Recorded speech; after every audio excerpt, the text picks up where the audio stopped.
Smith corks one into right down the line. It may go. Go crazy, folks. Go crazy. Breeze hits it in the air to center. We will see you tomorrow night. This is the Viva Alberto's podcast on SB Nation. Welcome into another episode of the Viva Alberto's podcast. Tonight with us, we have the full crew. We have Heather Simon, Gabe Simons, and Adam Akbani. And with us tonight, we have host of 101 ESPN midday show from 11 a.m. to 2 p.m. You can hear that show Monday through Friday on 101 ESPN. That is the show BK and Ferrario with us. Joining with us tonight is Brandon Kiley. Son, when you grow up, would you be the savior of the broken, the beaten? BK, how you doing, man? I'm doing fantastic. It's a pleasure to be on with you guys. Thanks for having me. How's everybody doing? Well, I was talking about pre-show how earlier this week, as an Amazon delivery driver for my day job, I fell in some water and I managed to get some road rash on my knee. But other than that, we're here and we're doing things. So that's we're doing okay. First question for you, BK. You grew up in Kansas City as a Royals fan, and you transplanted here to St. Louis, I believe, was it 2013, 2014, somewhere in that range? 15, 16, yeah. 15, 16, okay. And you started out with a friend of the show, Kevin Wheeler. Who, I want to know from your perspective as a young fan in Kansas City, who was your first favorite player that you watched growing up?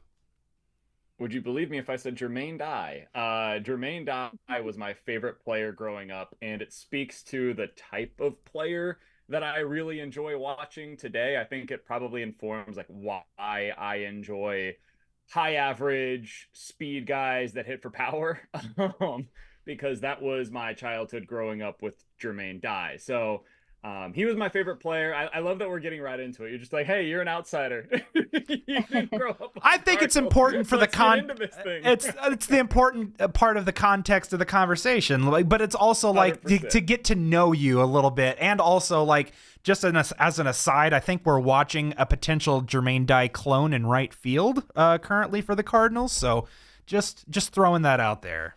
I mean, that would be a great outcome at this point. I agree. Jermaine Dye, that would be wonderful. Yeah. So let's get into the Cardinals a little bit. I listened to the podcast of your show today, and I just would like for you to kind of rehash your thoughts on the games on the game yesterday. So the Cardinals lose to the Pirates 2-1 in 13 innings. Your generalized thoughts on the game. Well, it's one of the most frustrating games that you'll watch because they had every opportunity to win this game and they just couldn't seem to come through. And I know the first thing that people are going to point to, and I get it to a degree, honestly, because I disagreed with some of the decisions, but people will point to, hey, Ollie screwed up, right? Ollie should have gone with different decision-making with his bullpen, blah, blah, blah. And again, I agree with those critiques. I wish Eric Fetty would have been in a little bit longer. Then maybe you can bridge the gap a little easier. But none of that matters if you don't score. The offense was what lost you the game yesterday. It was an outlier performance because the offense has been so good this year, man. They have. I'm just talking about the one game as opposed to expanding this to a greater conversation. But yesterday's game, the offense lost you the opportunity to be able to criticize Ollie Marmol. If that was like a 6-3 game and you lost because the bullpen imploded, well, we'd all be getting after Ollie Marmol today, and it would be 100% justified. But your offense just couldn't muster up any kind of run support for what was otherwise a pretty darn good pitching performance yesterday. If you had to pick which is more for real, would you say the Cardinals offense is more for real or the Cardinals starting pitching is more for real right now? Good question. I think I'm going to say the offense, but there are some caveats here. I'm the king of the caveats, so I'll go ahead and add those in. I'm curious your answer on this, Gabe. I'm going to go the offense because Ivan Herrera is going to be back eventually, and he's a big part of why I'm going to say the offense. I think Ivan Herrera is like a potential 285 hitter with 30 plus doubles, 15 to 25 home runs, somewhere in that range type of power. Like I think he's going to be a stud middle of the order bat. And if you can pluck that in on top of Nootbaar, who I think is real, I think Contreras eventually will stop being the worst hitter in Major League Baseball. I think Donovan is going to have a really good season this year. Like that is the makings of a good offense with Scott, Wynn, Walker, all that on the bottom of the order. So I think the offense is more real. I think it might not look that way though over the next 2 to 3 weeks, with Ivan Herrera plucked out of the lineup and Wilson Contreras kind of still trying to find his footing. Yeah, I'd probably agree with that because, first off, I don't think the pitching is as bad as it's been. Although Agreed. I'm a little worried about Eric Fetty, even though he had it coming off at a good start, just because he's got like a 1-to-1 K to walk ratio or something like that. Like he's not striking guys out. I'm a little worried about that. Actually, it's worse than that. He's striking out less people than he's walking. That's crazy. So I'm a little worried about that, but I'm not that concerned with the pitching. So we'll see, I guess. And the we'll see part is definitely important because, you know, it's important to recognize that it's still early in the season, right? We still have to understand that, you know, we're still learning about this team and who they're going to be eventually. Like it's good to take note of early displays of what this team could look like, but you know, it's still shaking itself out. We're still watching players try to earn more defined roles. We're watching the bullpen actively, with today's news of Chris Roycroft being optioned and Rodri Munoz being recalled. That hasn't been, you know, announced officially yet by the team, but that's been the reporting by Katie Wu. As far as the bullpen goes, BK, outside of like Helsley and Maton, who is catching your eye at this point for bullpen, and who could be, for the sake of your guys' show, who could be a sneaky option to sneak into the circle of trust early on? Yeah, for those that aren't familiar, don't listen to the show. First of all, you should listen to it on 101 ESPN, weekdays from 11 to 2. But more importantly, it's really a gut feel thing. I'm a numbers guy by nature. And so a lot of the time you get into like this guy has this strikeout rate. This guy has this FIP. This guy has this kind of batted ball profile, whatever. With our idea behind the circle of trust, basically, when the guy walks in the game, do you feel confident that he's going to get out of whatever situation he's in? And obviously, with Ryan Helsley, you feel that way despite the blow up that he had the other night. Phil Maton, I think, has already given you the good vibes whenever he comes into the game based on his performance so far this year. I would add Kyle Leahy to that mix right now. Now, I don't know. I have no idea how real this is. No idea whatsoever. The stuff looks really good, but in the past, when we've seen him up at the big league level, it does not feel this way. So I don't know if this is just like a 2-week mirage, and a week from now, we're going to be looking at it and be like, wow, remember when Tyler Webb was good? That's what it felt like with Kyle Leahy this year. I hope that that's not the case, but for right now, to answer your question directly, he would be my guy. I just don't know how much I actually trust it.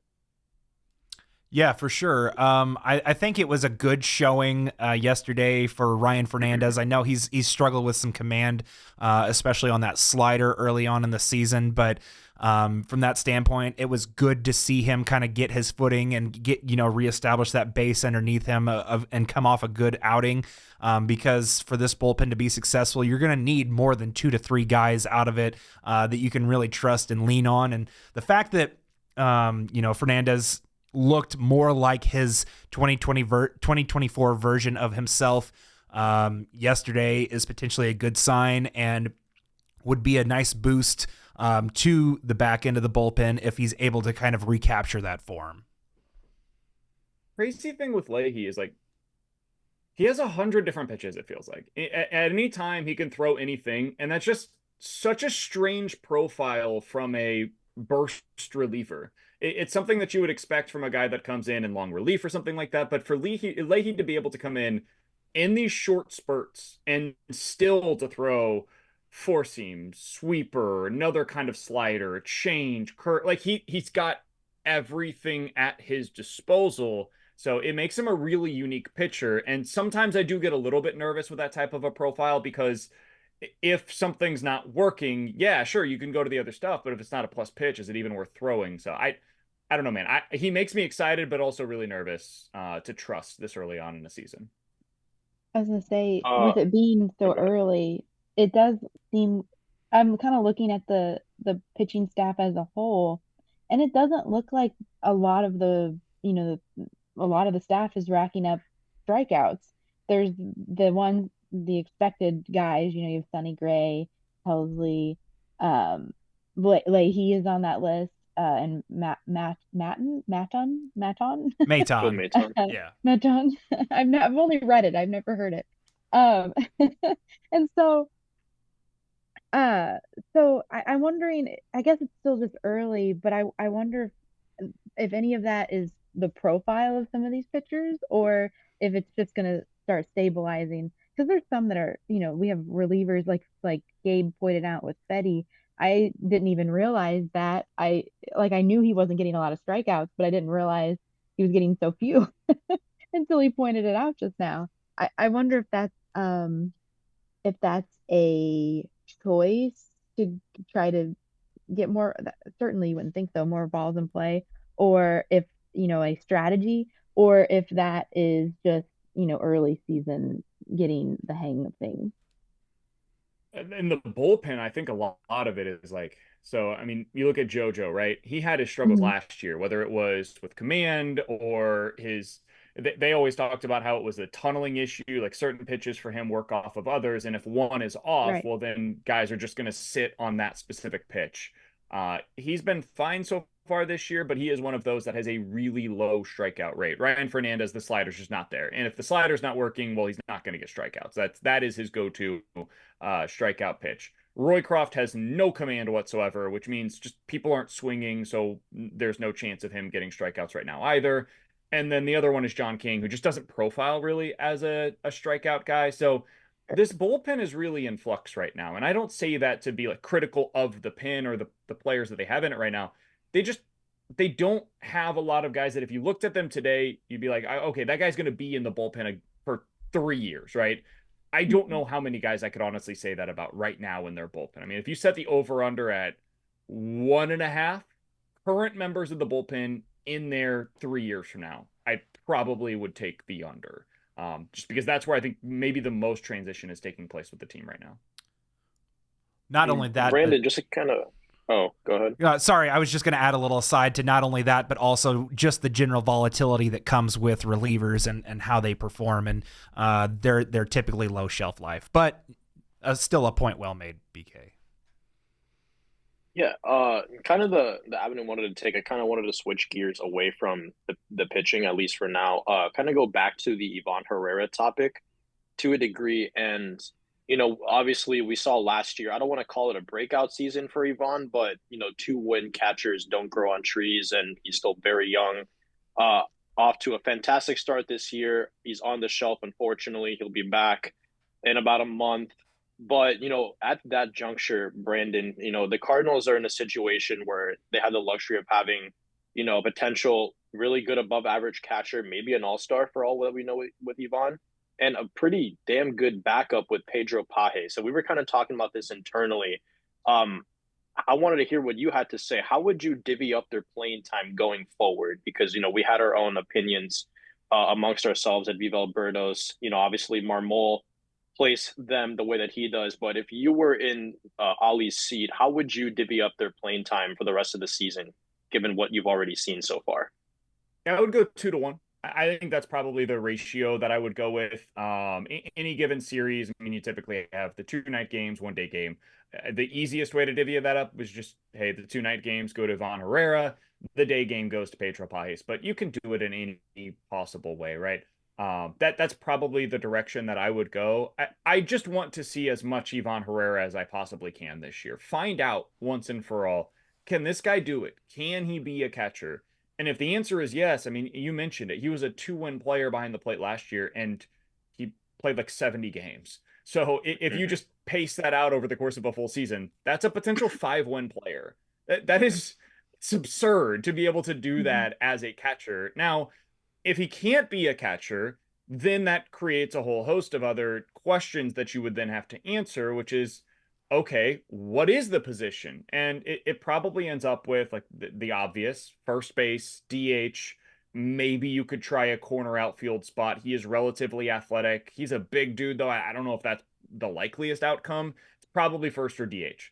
Okay, cool. So now you've got two former catchers playing at first base and DH, both of whom are right-handed, and you also have to figure out what to do with Alec Burleson. Oh, by the way, you've got Nolan Gorman, and JJ Weatherholt is coming, and Brendan Donovan is already here. Like, it's very crowded in those two spots. So I say, oh, let's say this. Here's to hoping this guy can stay behind the plate. Because if he can, you've got a damn good catcher, as you mentioned, and you just don't have to worry about that spot, and he's a potential middle of the order hitter. That is the rarest of rare opportunities for you to be able to capture as a team, especially when he's 24 years old. Yeah, I think something that you mentioned that was pretty interesting, you listed the laundry list of guys of, that would be like first base DH profiles, that may profile at second base. It kind of speaks to the lack of flexibility and positional versatility that you have. Well, I don't want to say that because Brendan Donovan is a flex guy. Weatherholt might be able to slide in at shortstop. But, it's a lot of guys who you wish you could throw around in different parts of the diamond who aren't the best athletes, to a degree to where you can say, okay, well, like, for example, he's like a former shortstop where he's still like, maybe he can't fit at the shortstop position, but by sheer virtues of his athleticism and feel for defense on the diamonds, that you can kind of put him in different spots and try them out, a la San Diego with what they did last year, having 9 former shortstops all over the diamond and having one of the better defenses in MLB. So that was something I did kind of want to, highlight. And I think that was a pretty good point on your end. Yeah, it makes it really tough if you're Ollie Marmol, right? You go through a game and like, you would love to be able to just play the matchups and just make it work over the course of the day. But eventually you get to a place where you have 4 different first base DH types in the game, and defensively you just don't feel good about that. So that becomes the job of Chaim Bloom. And that's what this season is all about, is to get answers on the guys. And I think the messaging kind of got out away from them this offseason, where it became this, hey, it's going to be a reset, retool, youth movement, blah, blah, blah. And the truth is, like, I don't even know how you label this to where it's an easy thing to decipher in one headline or whatever, but they needed to get answers on the guys that are running out of time. They needed to get answers on Lars Nootbaar. They needed to get answers on Nolan Gorman, who obviously that kind of got put to the side, which is interesting for different reasons. They needed to get answer on Jordan Walker. Like, these are guys that are at least heading towards arbitration or are already in arbitration. And that's what you needed to really learn about. So that way, when JJ Weatherholt gets to the big league level, or if you end up having to make a decision on a guy like Ivan Herrera, you do so with the understanding of who you're displacing. Because previously, when they ended up displacing people, it was Randy Arozarena, who never got the opportunity at the big league level and never failed here. And I think that was a lesson that they learned in a big way, and it really influenced some of the decisions that they've made since. You kind of hinted at it, but you kind of hinted at it, but would you play Nolan Gorman over, let's say, Alec Burleson? Because that doesn't seem to be the choice that Marmol's making so far. Yeah. So my big thing was coming into the season, and this is the most unpopular thing to possibly say right now, because it's obviously worked out for them in every possible way. But I thought coming into the year, based on what they wanted to accomplish this season, they should have sent Victor Scott down to AAA and just play Nolan Gorman every day, move Lars Nootbaar over to center field. Clearly, what they are doing is working. But I thought they wanted to get answers on Gorman, and that was really the only way that you could do that. Given what they have now, I really like Alec Burleson. I think as a hitter, he's somebody that I would want to learn about as well. I don't think there's an easy answer here, man. I would like to see Nolan Gorman get more opportunities, but how do they do that? I don't know. It's not easy, and I do not envy Ollie Marmol's role in that. Nolan's also been injured too, so I mean that also partially explains why we haven't seen his name in the lineup card. I don't think it's so much 100%. Yeah, for the last 10 days it does, but for the first 5 days of the season, he only got in there, I think, twice. So he was definitely a part-time player. I see. Yeah, no, definitely.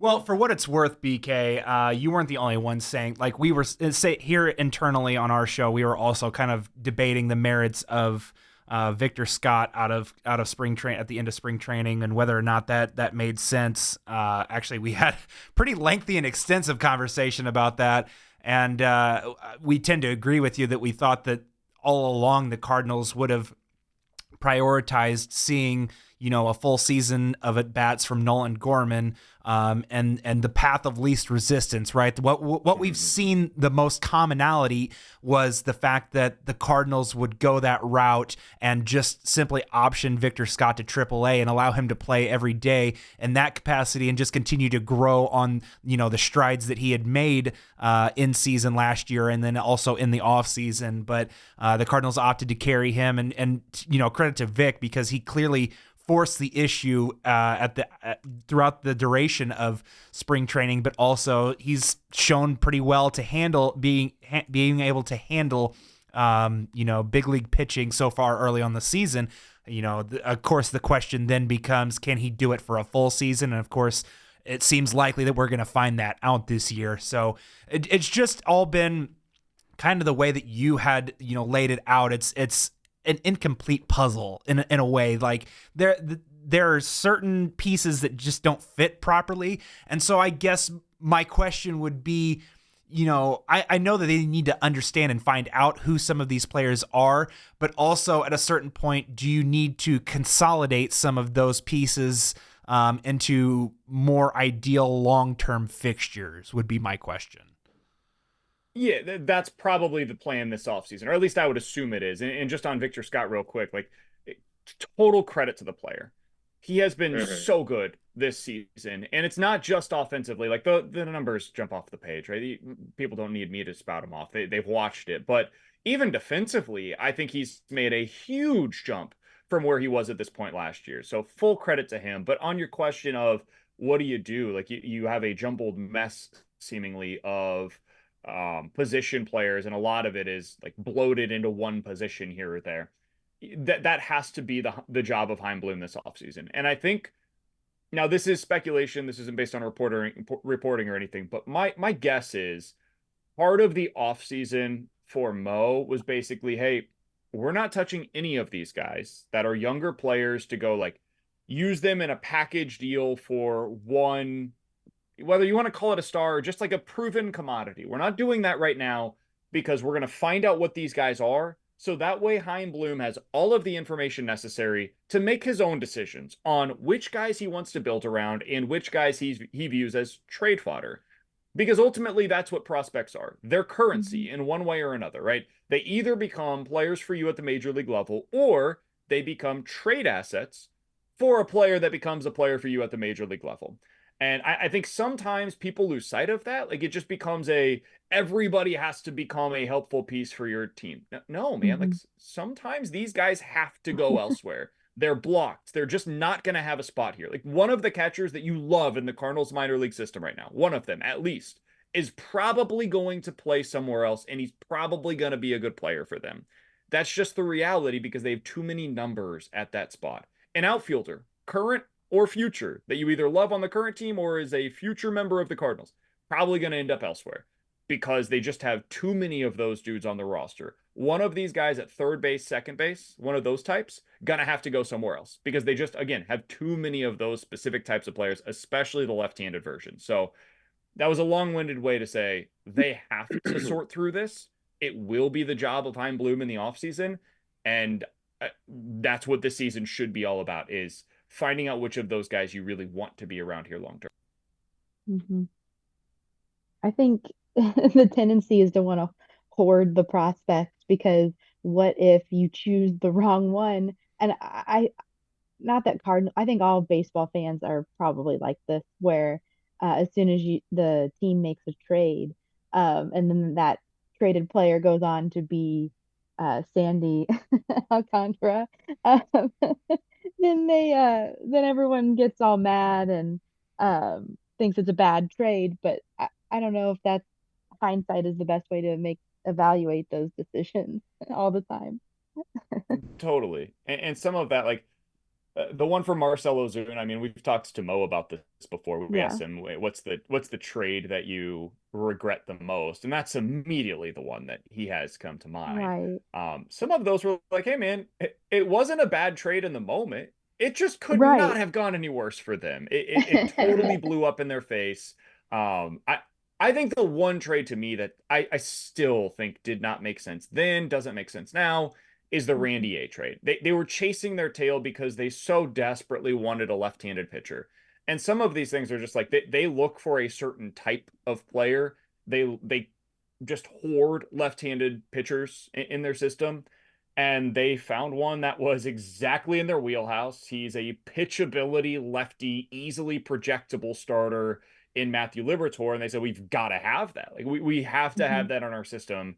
And they were willing to give up basically whatever was necessary to do so. So, yeah, you make mistakes sometimes, and they've missed severely on a few of these trades. But if you hoard prospects, you also don't end up getting Paul Goldschmidt. You don't end up with Matt Holliday. You don't end up with Nolan Arenado is a little bit different because of the price that they had to give up for that. But to give or to get, you have to give. And sometimes it ends up coming back to get you, and sometimes you get a really, really good player out of it.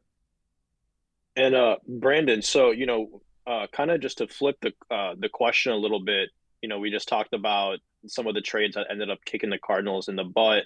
But last not off season, last deadline, the Cardinals were in a precarious situation where, do they buy, do they sell?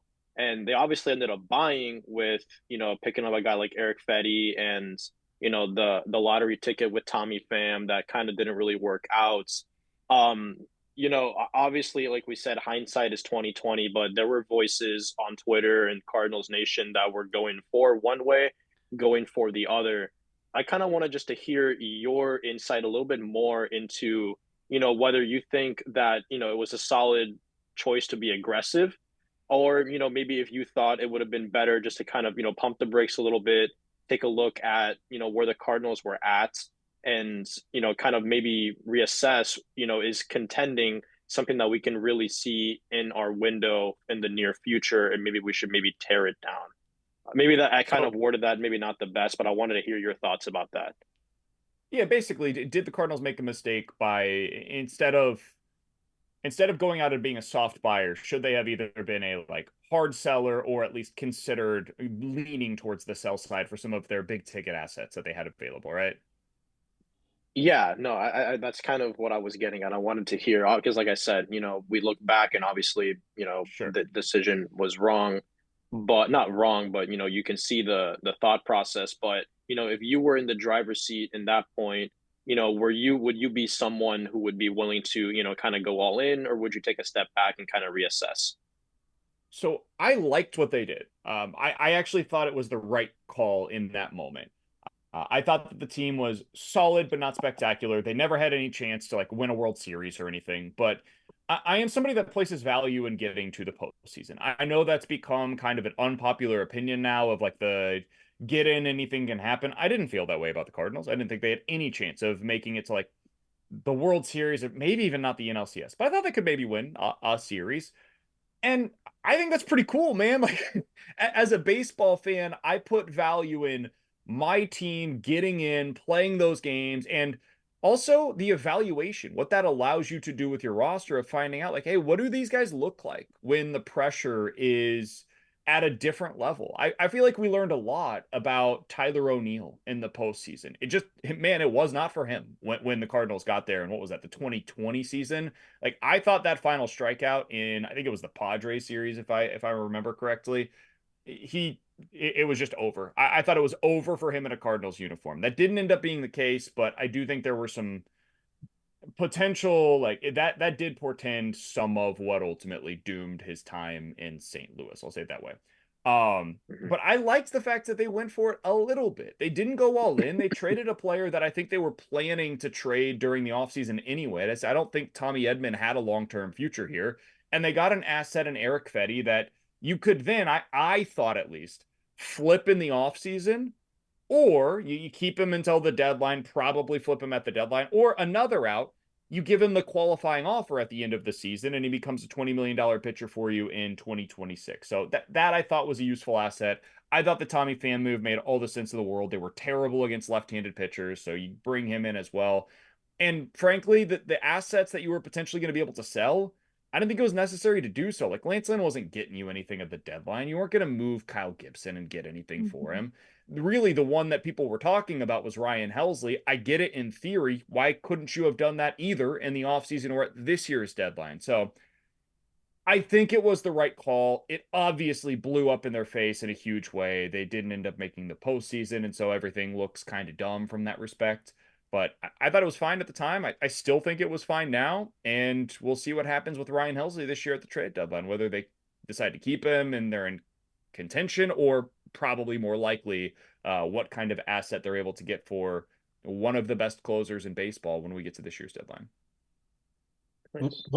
One of the more promising things that's happened this season, in my opinion anyway, is Jordan Walker's defense at right field so far. He rates exactly average according to OAA so far.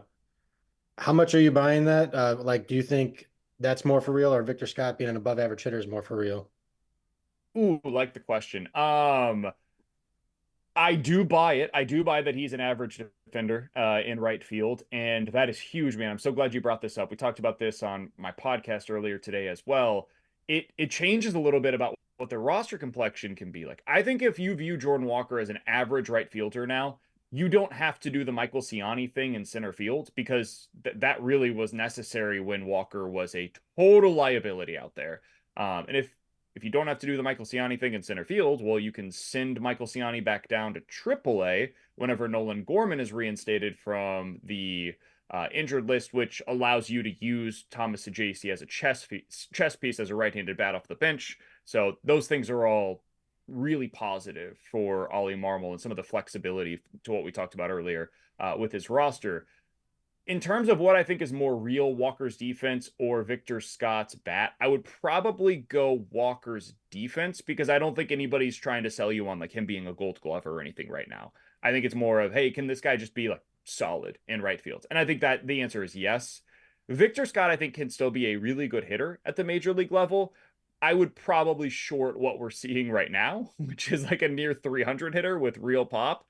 I think he's probably more likely to be, I don't know, a 250-ish hitter, gets on base at a decent clip, and more of his slug is like manufactured through the fact that he's standing on second base without anybody having to move him over because of his stolen bases. BK, so I've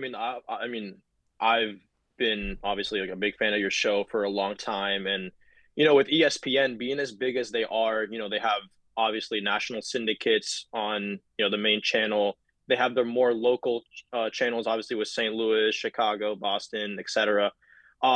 We've seen a lot of unfortunate layoffs of some very familiar faces. Obviously, like at the national TV level, you see guys like Jamel Hill, or people like Jamel Hill. You see like Max Kellerman, Norby Williamson, kind of axing a few of these people, and then you also have seen it very recently in St. Louis, which I know I'm pretty sure it was the Drive. That kind of opening drive got canceled. And it's unfortunate seeing some of the other shows, I think, with other personalities kind of getting axed. I kind of wanted to see, from someone who is on the inside, how does that process kind of work out with, which personalities to kind of choose? We kind of know the answer, but I kind of wanted to hear what you had to say. How does that process kind of work with, I guess, at the national level, if you can offer any insight on that, and maybe more so the local level, which, you were kind of being able to witness some of the people around you, have that unfortunate circumstance happen to them. Yeah. So first of all, I don't have much on the national level. So people might not know this. 101 ESPN, the name is a little bit, I don't want to say misleading, but we are actually not owned by ESPN at all. It is simply a syndicate type of a business relationship. So effectively what it is like we get their programming overnight. And that's more or less the extent of the relationship. We are owned by Hubbard Radio, which is a radio conglomerate that's based out of Minnesota. And the ESPN part of it is just like, we have to program overnights starting at 6 p.m. on non-Blues game days, basically. And they have programming that we can just push a button, pull it up, and boom, ESPN radio is on now. So that's basically our relationship with ESPN radio. It goes a little deeper than that, but to simplify it, that's more or less what it is. On the local level, man, I could talk to you guys about this for the next 4 hours. We got time. Yeah. I also don't want to get myself into any trouble. I can edit anything. like, or actually, you know what? We can save it for post-show chatter yeah, if you have time. I was kind of thinking, like, No, should I ask this you guys are later good. on, or You're good. You're good. We can talk about it. I think I think I could be wrong on this. My read could be wrong, but I think people are pretty interested in this stuff. So let me start by this. I hate that this is where the industry's at. It sucks. It's the worst. There is not a lot of guarantees. In fact, there are no guarantees. Any given day, like, I could be let go tomorrow, and that's just the nature of the job, right? And I hate that for the opening drive. All those individuals are gone. Like, I was close with Dan. He was somebody that I worked with. We did a show together, and it sucks. Rockio was a buddy of mine. We talked almost every day. Brooke was somebody that I talked with all the time, and Randy was nothing but good to me my entire time at 101 ESPN. So for all of those reasons and many more, it sucks. As for this is not specific to them. I want to make that clear, but in general, as you asked, there are a lot of layoffs that have taken place locally, and not just St. Louis, but all across the country, in sports radio, in sports media, etc. And the reality is, man, like, a lot of this is about advertising. I don't know if people put two and two together, but hey, man, the way that we pay the bills, by advertising. Yep. And when people don't spend for advertising, it's harder to pay the bills. And so there's some belt tightening that is just flat out necessary, right? If you don't have the revenue coming in, well, what's the obvious change? It's got to be on the expenses going out. And so whether that be an expensive show that is changed out, or a show coming in that people believe will make more revenue, maybe a combination of the two, those are decisions that are made sometimes. A lot of the times it's, hey, you used to have 4 people on your show, now you have 3. And then when it gets down to 3, now you have 2. Hey, you used to have a producer, you don't have a producer anymore. Or you used to have a social media director, plus a music director guy, plus an imaging guy, plus 6 salespeople dedicated to this station. It just doesn't look like that anymore. You used to have an engineer on every station. Like, there's just a difference in terms of the number of people that are working there. It's the same thing in local news. It's the same thing in most media spaces now. Newspapers, you look at them. Same thing that happened to newspapers, it's now happening in other areas of sports media. So it sucks. It's brutal. My hope is to make myself as useful and as valuable to the station as I possibly can, to force them to keep me on as long as humanly possible. And that's all you can do, man. So, but yeah, I appreciate the question. I enjoy talking about it because it's really the business that I enter, and I love the business. It's just going through a time right now where everything is changing, and it's hard to know exactly what the end point is for it.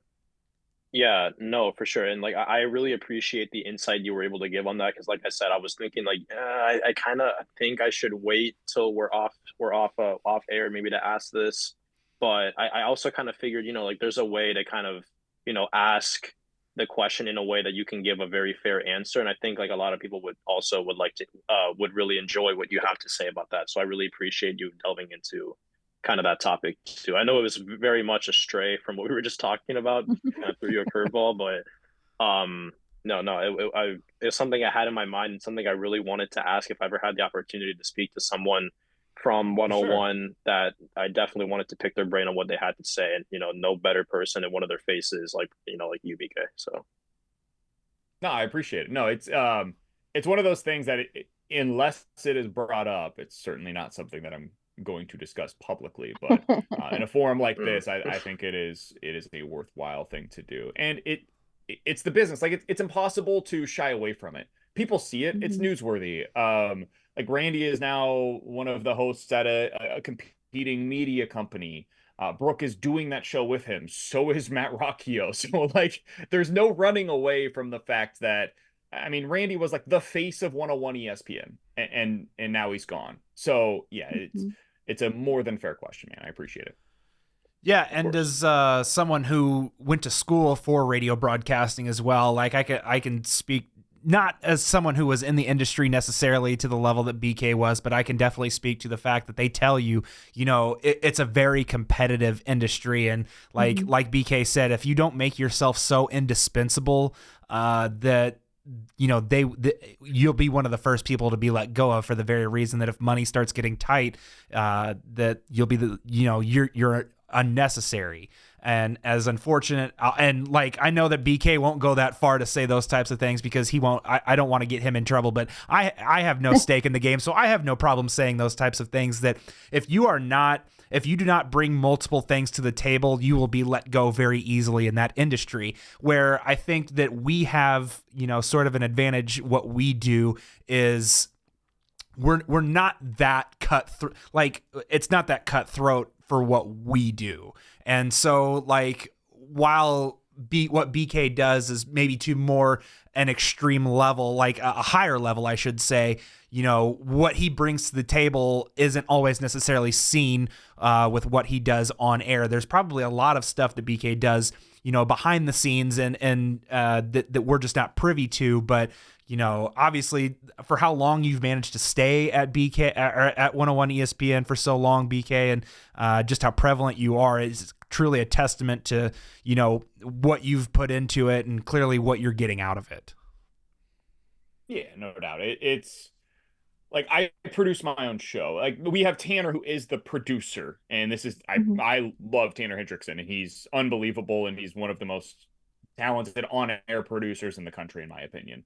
Shout out to the Lewis and Clark graduate. That's right.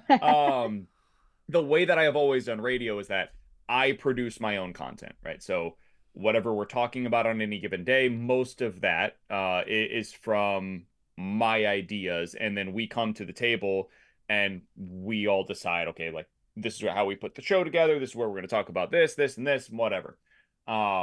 But that is like a big part of what I bring to the table. I know how to do the audio stuff. Like, I do the reporting, I go to games, and I get one-on-ones with players or coaches, whatever. So that stuff is all part of what you take on when you get into this job. Is you have to be willing and able to do all of it.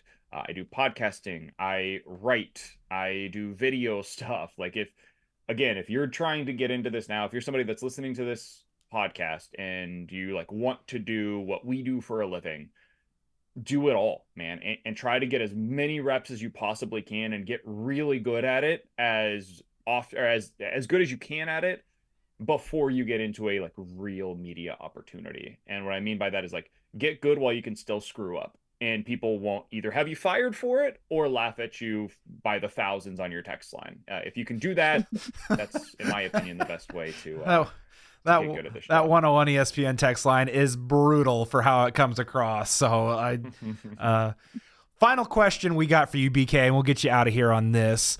Sure. If the Cardinals season goes well, it's because of X.